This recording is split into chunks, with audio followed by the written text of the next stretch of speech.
আব্বা তুমি কাজের তেলে নতুন জামা নিয়ে এলে না আমার জন্য? আমি যে মালিকের কাজ করি সেই মালিক বেতন দিলে তোমার জামা কিনবো। আব্বা আমার সব বন্ধুরা ঈদের সবাই নতুন জামা কিনা হয়ে গিয়ে আমারই খালি কিনা হয় না। আমি এখনই মালিকের কাছে বেতন চাচ্ছি।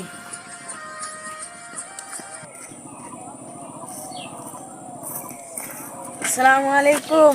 ওয়ালাইকুম আসসালাম। কি হলো রাহুল, তুই এখন আমার বাড়িতে? মালিক, এ মাসের বেতনটা দিলি আমার খুব উপকার হয়। ঈদের আর 2 দিন আছে।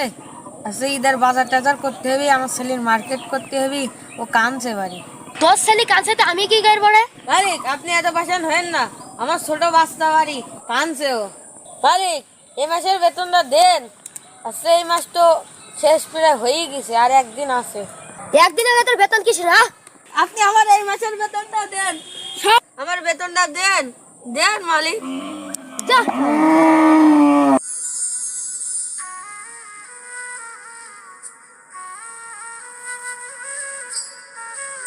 মালিক আমার এই মাসের বেতনটা দিল না, আমি কোন মুখ দিয়ে বাড়ি যাব?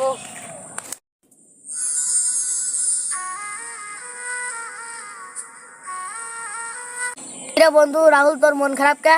সে কথা বলিস নি রে ভাই। সেই বাড়ি কাজ করি, সেই মালিক এ মাসের বেতনটা দিল না। ছেলি বাড়ি কানছে ঈদের নতুন জামা নেওয়ার জন্য। কি করবি রে ভাই, আমারও এক অবস্থা। তোর আবার কি হলো রে বন্ধু? আমি যে বাড়ি কাজ করি সেই মালিক আমার 3000 টাকা বেতন, 500 টাকা দিই। কি আর করবি রে ভাই, গরিব মানুষের এই জীবন। তো 250 টাকা দিচ্ছি, আমি তো 250 টাকা দিচ্ছি রাহুল বন্ধু। তোর ছেলের জন্য নতুন জামা কিনি 4টা। আচ্ছা ঠিক আছে বন্ধু, দে।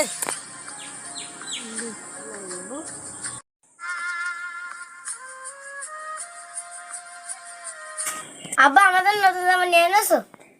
ঘরে বাবু, তোর জন্য নতুন জামা কিনে আইছি। দেখ আব্বা দেখ কিরকম হয়েছে আমার কাছে দেখি। এবার আমার ছেলেরা খুশি হয় রে। আমাদের নতুন জামা নিয়ে এনেছে। যাই রাহুলের বাড়ি যাই, রাহুলকে পাই নাকি দেখ। কি হলো মরল সাহেব, আপনি আমার বাড়ি? তুমি আমাকে ক্ষমা করে দাও, তোমার পরে আমি অনেক অত্যাচার করেছি, আমাকে অনেক অর্থ সম্পত্তি। আচ্ছা মরল সাহেব, আমিও আপনাকে মাফ করে দিলাম। নাও তোমার বেতন নাও। ঠিক আছে মরল সাহেব, আল্লাহ আপনার মঙ্গল করুক।